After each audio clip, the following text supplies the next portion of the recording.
नुकतीच आपण हडपसर फुरसुंगी येथे एका मॉलमध्ये बनावट कॉल सेंटर वरती छापा टाकलेला आहे आणि त्यामध्ये खूप चांगले फाइंडिंग्स आहेत. त्याचा काल रात्री गुन्हा देखील दाखल झालेला आहे.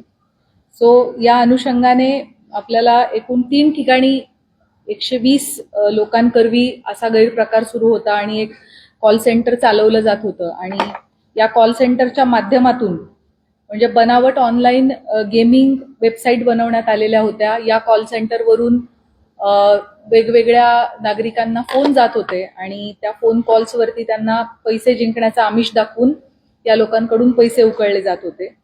Apex achievers, JKL India solutions अशा नावानं हे कॉल सेंटर सुरू होते, जेणेकरून बाहेरून पाहणाऱ्या कोणालाही असे फेक कॉल सेंटर चाललेत याची कुठलीही कल्पना येऊ नये.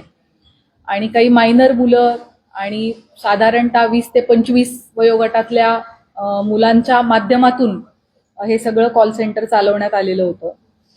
ही जी कारवाई छापा कारवाई जी आहे याच्यामध्ये 120 संगणक, अनेक हार्ड डिस्क, मोबाईल फोन्स, कागदपत्र आणि इतर तांत्रिक पुरावे जप्त करण्यात आलेले आहेत.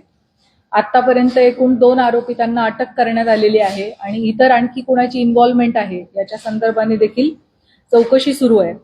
आतापर्यंत या 2 आरोपितांच्याकडून एकूण 18-18.5 लाख रुपयांपर्यंत कॅश रक्कम जप्त करण्यात आलेली आहे. त्याच पद्धतीने जवळपास 690 ग्रॅम गोल्ड जप्त करण्यात आलेलं आहे आणि जवळपास 2.5 किलो चांदी जप्त करण्यात आलेली आहे. सो याच्या बाबतीमध्ये मुंडवा सिनियर PI स्मिता वासनिक यांच्याकडे ही माहिती प्राप्त होती की असं काहीतरी गैरप्रकार या भागामध्ये सुरू आहे आणि जवळपास 15 दिवस त्याच्या इंटेलिजन्सवरती त्यांनी काम केलेलं आहे. ही माहिती व्हेरीफाय केलेली आहे आणि ही माहिती पूर्णपणे खात्री पटल्यानंतर की हो या ठिकाणी अशा पद्धतीचं कॉल सेंटर चालतंय, इतक्या मोठ्या प्रमाणात प्रत्येक दिवशी तिथे हे जे 120 जण तिथून कॉल सेंटरमध्ये काम करत होते यातली प्रत्येक व्यक्ती प्रत्येक दिवशी 200 ते 250 लोकांसोबत संपर्कात होती आणि त्यांना या ऑनलाईन गेमिंगच्या जाळ्यात ओढण्याचा प्रयत्न करत होती आणि त्यांना हे आमिष दाखवून त्यांच्याकडून मोठ्या प्रमाणामध्ये पैसा हा लाटला जात होता. आणि जी मुलं कॉल करता आहेत त्यांना अगदी नीड टू नो बेसिसवरती माहिती, हे जे खरे चालक आहेत ते फक्त त्यांना ठराविकच माहिती या मुलांना पुरवत होते. त्यामुळे साक्षीदार म्हणून या सगळ्या मुलांचे स्टेटमेंट्स घेण्याचं काम पोलीस स्टेशनमध्ये सुरू आहे.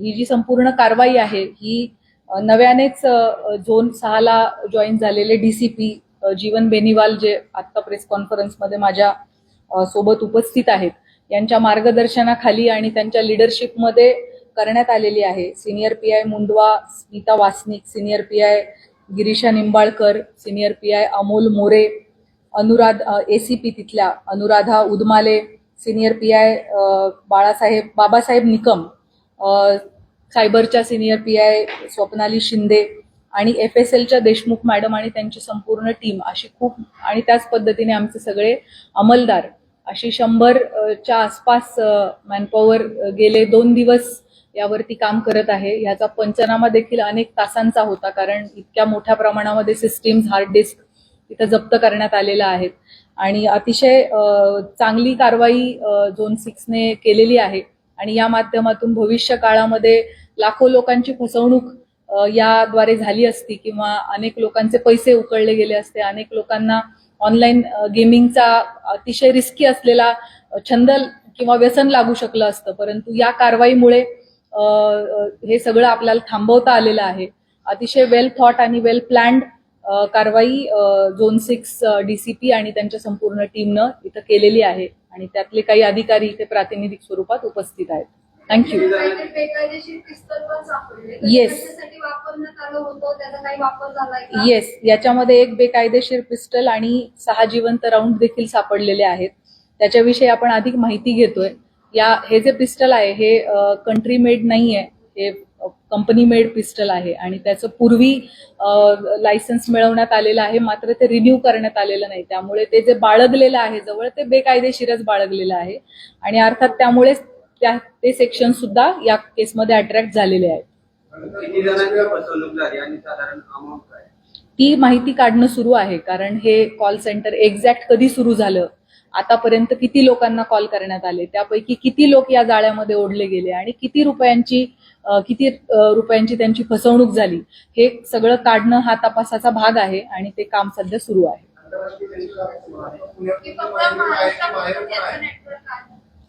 महाराष्ट्राच्या बाहेर देखील हे कॉल्स गेलेले असण्याची शक्यता नाकारता येत नाही, कारण आतापर्यंतच्या तपासात जे आपल्याला कळतंय की काही वेबसाईट्सवरून नंबर्स हे घेतले जात होते आणि त्या नंबर्सवर कॉल केले जात होते. त्यामुळे ज्या वेगवेगळ्या गेमिंग ऍप्सवरून हे नंबर मिळवण्यात आलेले आहेत आणि मग त्यांना या ऍपमध्ये फसवण्यासाठी कॉल करण्यात आलेले आहेत. सो हे नंबर्स महाराष्ट्राच्या बाहेरचे सुद्धा असण्याची शक्यता आहे. ह्या वेबसाईट जसं मी सांगितलं, ॲपेक्स अच्युअर आणि JKL इंडिया सोल्युशन्स या नावानं हे कॉल सेंटर्स चालू होते, परंतु गेमिंग ऍप्सच्याच नावाने ते होते, जसं prism. But what was that name? Prime or CBTF या नावानं गेमिंग ऍप्स होते. मोडस हीच होती की वेगवेगळ्या गेमिंग ऍपवरती ज्या माणसांनी व्हिजिट केलेले आहेत किंवा ज्यांचे नंबर रजिस्टर झालेले आहेत ते नंबर्स मिळवणे, म्हणजे त्या अर्थी की ही माणसं गेमिंगमध्ये इंटरेस्टेड असलेली माणसं आहेत असा अंदाज काढणे, ती नंबर्स मिळवणे आणि मग या कॉल सेंटरवरून त्या व्यक्तींना फोन करणे आणि त्यांना सांगणे की आमची अमुक अमुक गेमिंग साईट आहे आणि आज त्याच्यावरती ऑफर सुरू आहे. आज जर तुम्ही 500 रुपये इथे डिपॉझिट करून स्वतःला एनरोल केलं तर त्याच्यावर तुम्हाला 3% डिस्काउंट मिळेल आणि तुम्हाला इतकी अतिरिक्त रक्कम खेळण्यासाठी मिळेल. अशा रीतीनं त्याला भाग पाडणे की त्यांनी तिथे एनरोल झालं पाहिजे, त्याचं रजिस्ट्रेशन झालं पाहिजे, त्याने पैसा डिपॉझिट केला पाहिजे आणि त्यांनी त्या गेमिंग ऍपचा भाग झालं पाहिजे. आणि बाकी आपल्याला सगळ्यांना माहितीच आहे की हा गेमिंग ऍप हे फंक्शनच अशा पद्धतीनं करतं की सुरुवातीला तुम्हाला बक्षिसं मिळतात, त्यानं माणूस त्यामध्ये गुरफटत जातो, अडकत जातो आणि मग मोठ्या मोठ्या रकमा तो डिपॉझिट करत जातो. अधिक मोठ्या बक्षिसाच्या आशेनं तो त्याच्यामध्ये इन्व्हॉल्व्ह होतो आणि मग एका वेळेला मात्र तो मोठी रक्कम हारून बसतो. तो जी रक्कम हारतो तीच तर रक्कम अशी गेम खेळवणाऱ्यांना मिळत असते. तेच नंबर त्यांनी वेगवेगळ्या गेमिंग ऍप्स कडून मिळवलेले आहेत. म्हणजे जसं आपल्याला बऱ्याच फ्रॉड्समध्ये दिसतं की त्यांच्याकडे ऑलरेडी काही प्रमाणात डेटा असतो, सो डेटा थेफ्ट सुद्धा यामध्ये झालेला असण्याची संभावना आहे. त्यांना हा डेटा कुठून मिळाला याची प्रथमदर्शनी माहितीही मिळते की इतर गेमिंग ऍप्स मधून त्यांना हा डेटा मिळालेला आहे, पण अधिक कुठल्या माध्यमातून तो मिळालेला असेल ह्याचा आपण तपास करत आहोत. किती लोकांवरती गुन्हे दाखल झालेले आहेत आणि हे जो त्यांनी जे नंबर घेत होते तर यामध्ये काही हॅकर्स सुद्धा होते का?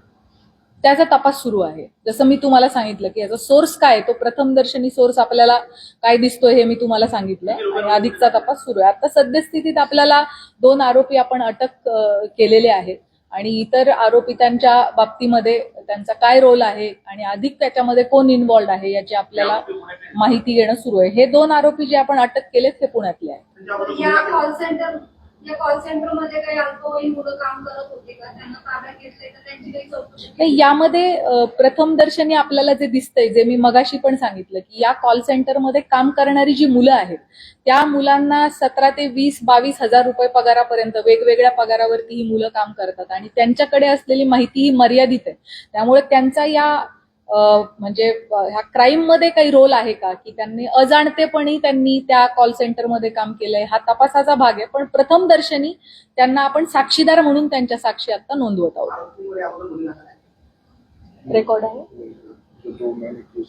आतापर्यंत जे 2 आरोपी अटक आहेत त्यांच्या कुठलीही गुन्हेगारी पार्श्वभूमी नाहीये, आपण आज शोध घेतोय. माझे 2 प्रश्न आहेत की याच्यामध्ये पुण्याची यांचे काही बाहेर कनेक्शन आहेत का? जसं तुम्ही सांगितलं की त्यांच्याकडे पिस्तल होतं, ते बाहेरून आणलेलं होतं, तर त्यांच्या बाहेर देशाची काय कनेक्शन आलेले आहेत तपासासमोर. दुसरं, त्याच्यामध्ये जे टार्गेटेड मुलं आहेत ज्यांची फसवणूक झाली त्यांचा एज ग्रुप तुमच्या लक्षामध्ये आलेला आहे का? किती एज ग्रुपच्या लोकांना त्यांनी फसवलेला आहे? फसवले जे गेलेले आहेत ना त्याची माहिती आपण संकलित करतोय, त्यामुळे त्यांच्या अजूनपर्यंत आपल्याला सापडलं नाही. मी जो वयोगट सांगत आहे तो वयोगट तिथं काम करणाऱ्या मुलांचा आहे. पण ज्यांना फसवलं त्यांचं काय असं ही माहिती आपण घेतोय कारण ही संख्या खूप मोठी आहे. त्याच्यावर आता सद्यस्थितीत असलेल्या माहितीवरती भाष्य करणं योग्य राहणार नाही. त्याची माहिती आपण संकलित करतो. आपला तपास सुरू आहे. किती महिन्यांपासून हे कॉल सेंटर सुरू होते? दररोज किती लोकांची फसवणूक होते? प्रत्येक दिवशी हे 120 मुलं साधारणतः 200 ते 250 लोकांना कॉल करत होते. आणि ह्याचा एक्झॅक्ट डेट आपल्याला माहित नाहीये, पण काही महिन्यांपासून निश्चित हे सुरू होतं. कारण ती मुलं जी आहेत ना, ही जी मुलं इथं काम करणारी आहेत, जी आज आपल्याला माहिती सांगतायत, ही मुलांपैकी बरीच मुलं ही नुकतीच जॉईन झालेली आहेत. सलग 5-5, 6-6 महिने काम करणारे व्यक्ती कमी आहेत यामध्ये. त्यामुळे आपला शोध घेणं सुरू आहे की यांच्या आधी कोण काम करत होतं, सो दॅट आपल्याला एक्झॅक्ट डेट पर्यंत जाता यावं की कोणत्या दिवशी हे सुरू झालं. We are looking into it. Definitely हे सुद्धा बाहेरून बघत असताना कुठलंही एखाद्या लिगल कामासाठी असलेलं कॉल सेंटर असल्याचंच भासवलं जात होतं, पण तरी सुद्धा आतमध्ये इलिगल प्रकार सुरू होता. त्यामुळे निश्चित असे इतरही कॉल सेंटर असू शकतात आणि आपण त्याचा नक्कीच शोध घेणार आहोत. लोकांनी काय काय केलं? कुठलीही गोष्ट म्हणजे स्पेशली गेमिंग असू दे, जुगार असू दे, याचा आपण वर्षानुवर्ष बघत आलोय की माणसं त्यामध्ये त्याचे एक पद्धतीने ऍडिक्ट होऊन जातात आणि सुरुवातीला काही वेळेला जेव्हा ते पैसे जिंकतात तेव्हा ते आणखी खेळायला लागतात आणि एक दिवशी त्याचा शेवटी तो जुगार आहे, त्याची शाश्वती नसते. माणूस त्यामध्ये अडकून जातो आणि बर्बाद होतो. त्यामुळे असे हे ऑनलाईन गेमिंग ऍप्स असू दे किंवा जे ऑफलाईन असलेले अशा प्रकारचे खेळ असू देत, हे म्हणजे हा एक इझी मनी म्हणून लोक त्याच्याकडे बघत असू शकतात किंवा ऍडिक्शन म्हणून बघत असू शकतात, पण त्याच्यातून समाजाचं भलं झालेलं आपल्याला आजपर्यंत दिसलेलं नाही, नुकसानच झालेलं आहे. त्यामुळे अशा कुठल्याही गोष्टीपासून आपण दूर राहिलं पाहिजे, अलर्ट राहिलं पाहिजे. कोणीतरी आपल्याला फोन करून कुठल्या आमिषाला बळी पाडण्याचा प्रयत्न करत असेल तर आपण निश्चित त्याचा अतिशय म्हणजे विचार केला पाहिजे आणि मगच त्याच्यावरती ऍक्ट केलं पाहिजे आणि अशा फसवणुकींना बळी नाही पडायला पाहिजे. हिंदी में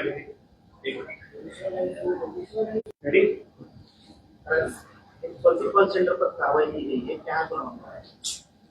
हड़पसर फुरसुंगी में एक मॉल में एक बनावट कॉल सेंटर, एक फर्जी कॉल सेंटर चल रहा है, ऐसी इंफॉर्मेशन पुलिस को थी.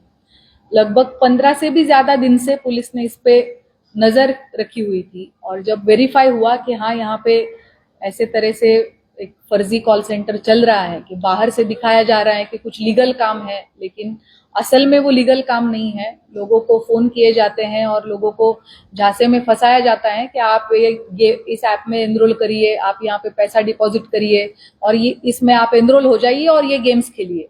बेसिकली जो गेमिंग एप्स इंडिया में बैन है, उसी तरह के गेमिंग एप्स चलाकर उसी तरह के गेमिंग एप्स के तरफ लोगों को अट्रैक्ट करके उनको ठगने की ये सारी साजिश थी और ये सारी कार्रवाई हड़पसर फुरसुंगी में से चल रही थी.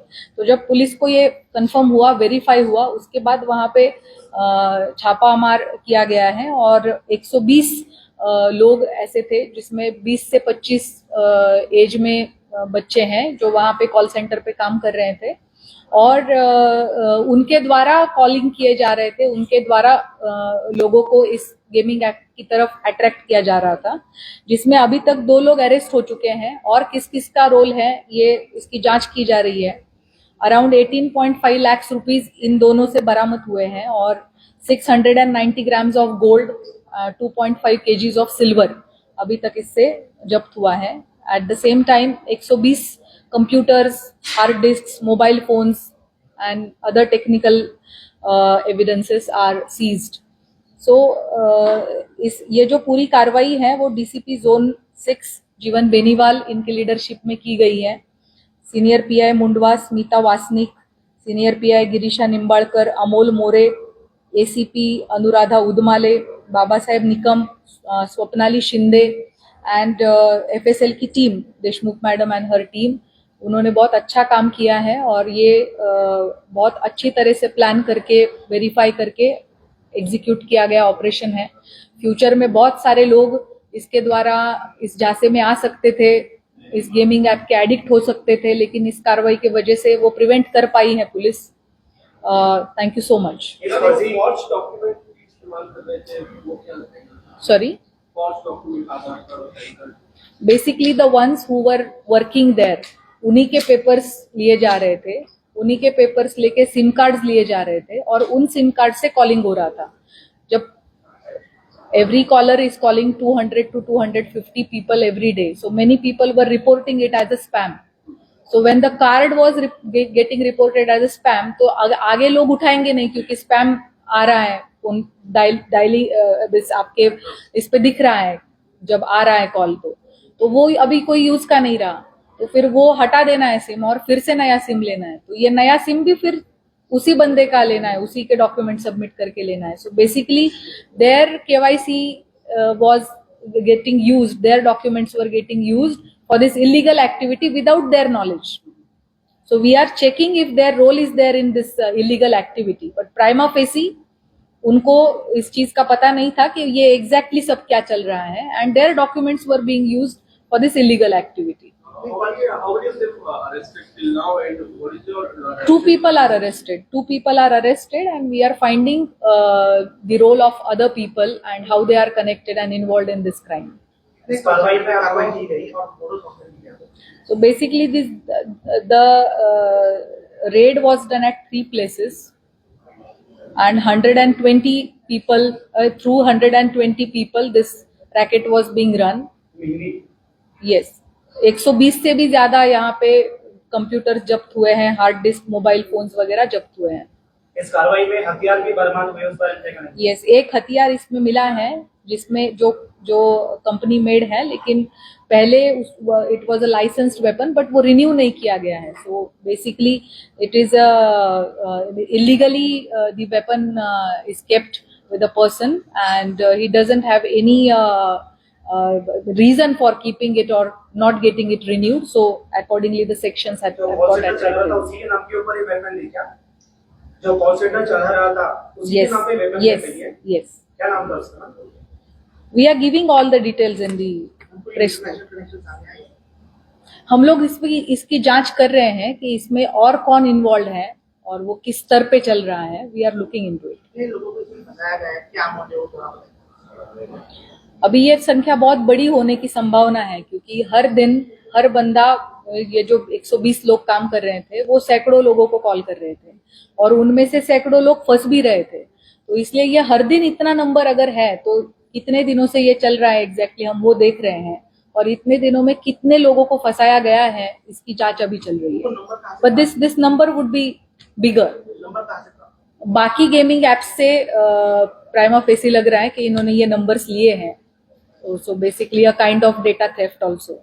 तो ये नंबर्स बाकी गेमिंग एप्स से मिले हैं, तो इससे इनको पता चलता था कि कौन लोग गेमिंग में इंटरेस्टेड हैं, और फिर उन लोगों को कॉल करके बताना है कि आप ये नई गेमिंग साइट है, इस पे आप जाइए, एनरोल करिए, डिपॉजिट करिए, आपको ये डिस्काउंट चल रहा है और आप इतना पैसा जीत सकते हैं। दिस इज हाउ उनको अट्रैक्ट किया जा रहा था और उनको एनरोल किया जा रहा था। क्या रोल था इसमें? ये जो 120 लोग हैं जिनके थ्रू ये कॉल सेंटर चल रहा था, उनमें से ही कुछ नाबालिग हैं जो कॉलिंग का ही काम कर रहे थे। आपके पर पहले कोई मामला दर्ज है? नहीं। क्या और भी कॉल सेंटर पे इस तरह की कार्रवाई जांच होगी? जी बिल्कुल।